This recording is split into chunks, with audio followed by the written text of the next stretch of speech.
Yeah. He went back. He wiped down the crime scene. He left an old pair of glasses on the floor. He's like, this'll trick the cops. Yeah, and as we'll find out later, it did. Like, here's another. I mean, once we get into the investigation, we're going to get into yet another case of gross incompetence on the part of the LAPD. But we're going to get into that much later. The next day,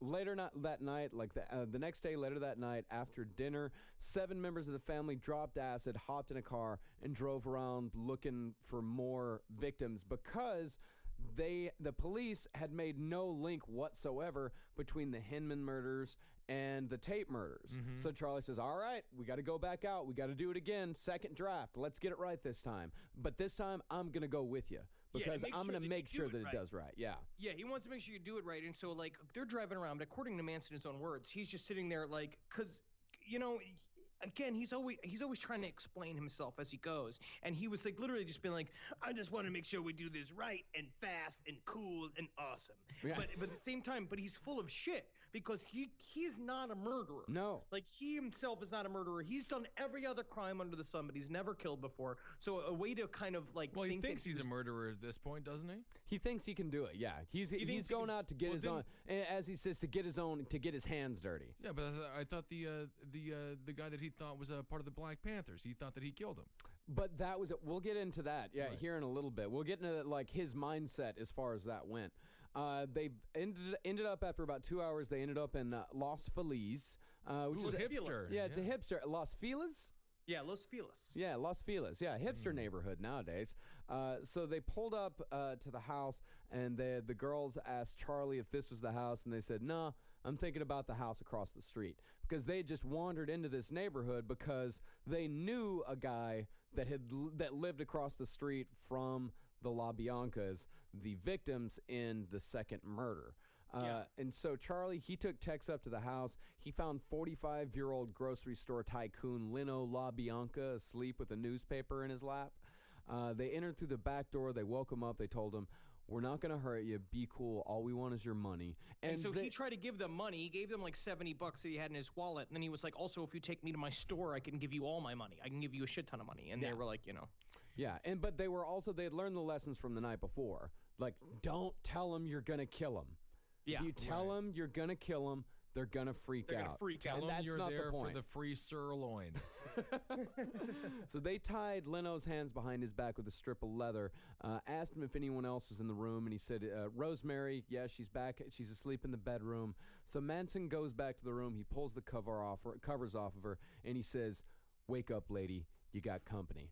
And so he moves her to the living room with Leno, and he ties her up as well. And Charlie, when he left the ranch, he was fucking geared up, man. He's like, I'm gonna get my hands dirty. We're getting crazy. We're getting crazy. I'm gonna plunge a knife into a woman tonight, and I'm gonna fucking kill somebody. Sure. But when he got there, he was faced with 2 people that were just sitting there passively in front of him.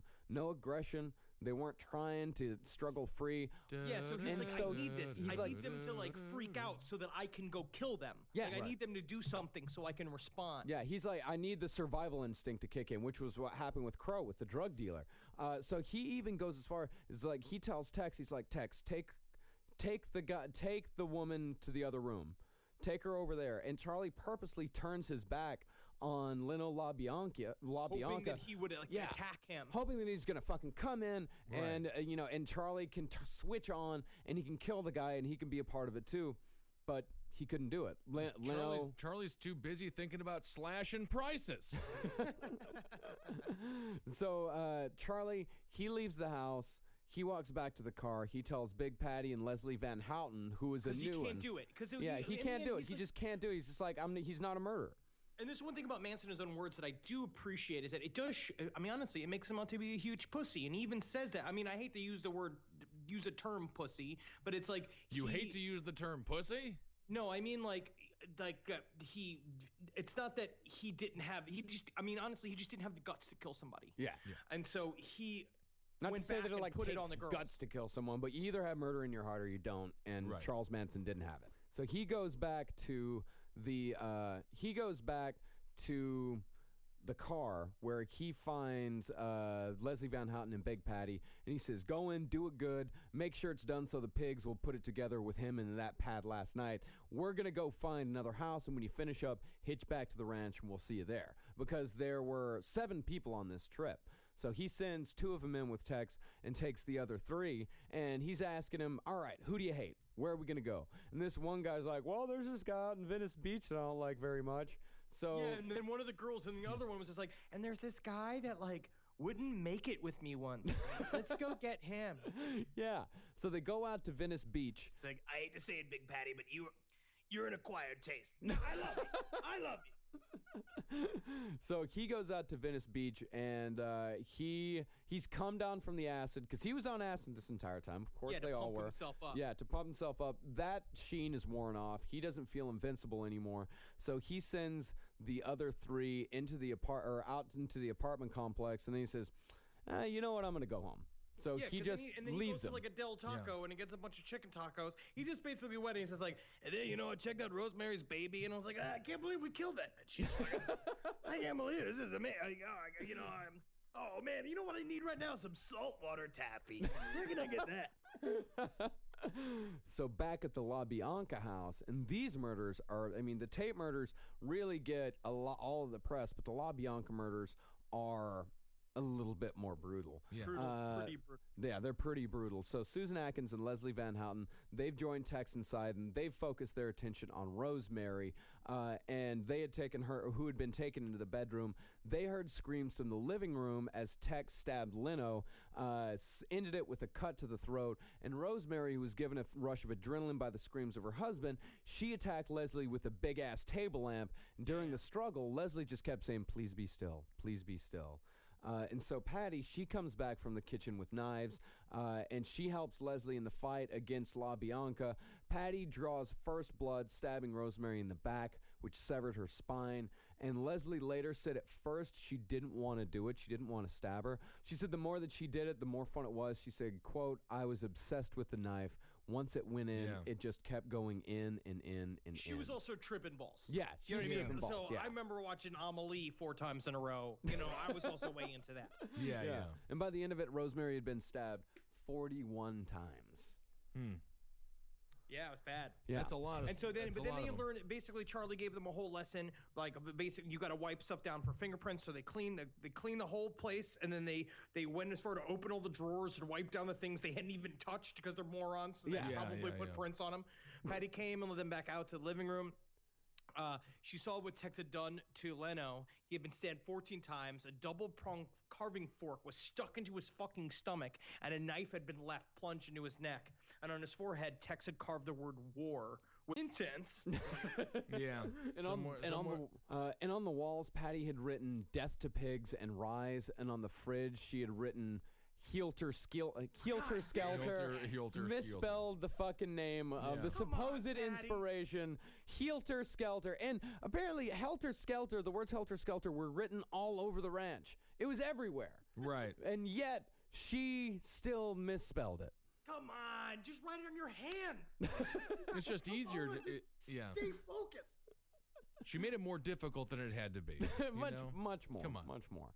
So the 3 took showers in the house, and they hitchhiked home. And they also if apparently she got made that a as a full spelling bee, like that would be great. Helter Skelter. Can you use it in a sentence? You've just murdered a family. And you want to write on the refrigerator. H-E-A. No. Oh, damn it. Charles Vance has been there. He has a big like sign in the back, like "Go Patty." He's just like, God damn it, Patty, that was in your. How many drills do we have to run? How many note cards do we have to go through? Oh man. So they hitchhike home. Charlie's waiting there for him. And over the next week, just Los Angeles is going fucking insane. And Charlie said the more the media sensationalized the crimes, the wider the grin got on my face. But still, after both murders, no connection whatsoever had been made between the Hinman murder and these 2 murders. And not only that, but this is absolutely fucking baffling. The cops made no connection between the Tate murders and the La Bianca murders. Well, wasn't there a thing where they thought it was a copycat killer? I mean, No, they so- didn't investigate serial crimes. Yeah. This was before the idea of the serial killer still. Yeah, they were. They had no they didn't Yeah. realize that someone would do something like this. I Yeah. think that they thought it was they in the papers the next day they said it was a copycat killer with the after the LaBianca murders. Well, the Tate murders, they originally thought that there was some sort of they were looking for the drug connection. That was Right, the right, whole right, thing. right. This has to be all about drugs. But with the LaBianca one, they just didn't. They had no Yeah. idea. And like And like what Henry I do- said, What's they. also interesting about the murders too is how it affected the Manson family, but how then it divided the group up between those that had committed murders and those who hadn't, and those who had committed murders were just sitting around the radio listening to the reports over and over again and just like whispering amongst each other. When you got Stephanie hanging around just being like, "So when are we gonna have a barbecue? Right. Are we gonna like sing some songs or something? Charlie, you said that I was gonna be a recording superstar." Yeah, and there were 25 others just like her. 25 others that had no idea that just having a that they great had time. perpetrated Right. these Because murders. Squeaky didn't even. Squeaky, the most notorious of all of them, is just also just still just sitting around, just like waiting, like trimming her bush and just wondering when the next ball session's gonna be. So Charlie, he had no idea what to say. I love this quote from Charles Manson. Hey, don't feel like you're being left out of anything. All those girls are whispering about has nothing to do with you. It's just that 8 people are dead and the rest of you aren't supposed to know about it. Uh-oh. So finally, the long-delayed move to the desert was underway. Oh yeah, of course. Now they're going. Yeah, now they're going to the Got to desert. now, They're yeah. finally going to the desert. And Charlie said, except for time out for music and sex, we worked at getting ready for the final move. Why So did you take any time out? You just killed 8 people. Well. Just get to the fucking desert. He's so stupid. yeah, but before that could happen, police raided the ranch for an entirely different reason. They raided them for stealing VWs and turning them into dune buggies. Absolutely. They're literally just starting to like. They're like, look at this group of people just living on this fucking like plot of land. We should find a way to arrest them. Yeah. Like, what are these? Let's arrest these. Yeah. But the thing was that the charges were actually dropped 2 days later because the cops had written the wrong date on the search warrant. Ah, all right. Well, and it's no traffic violations, so that's good for Charles. No one gives him enough credit for that. Well, Kasabian had no points on her license. Yeah. She was great. Yeah. But it was very clear to Charlie that the cops knew the layout. They knew all the secret hiding places that they had. They knew all the escape plans that they had. So Charlie knew that someone had snitched. And because he was utterly convinced that nobody in the family could have been involved, he decided that it had to have been one of the people who worked on Spawn Ranch. So he eventually settled on a stuntman named Donald Shorty Shea, who took care of the horses. Shea and Manson, of course, they hated the fuck out of each other because it's Manson versus a cowboy. And I don't and Manson's a fake cowboy, and Shay is also a fake cowboy, but taller. Exactly. And George was actually on the verge of selling Spawn Ranch because he was old and blind. And Shay, of course, thought, it's in the best interest of everyone to get these fuckers out of here.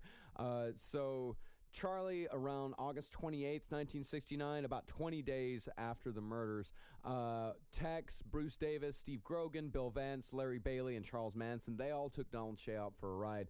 And from the backseat, Grogan struck Shea with a pipe wrench while Tex Watson started stabbing him. Then the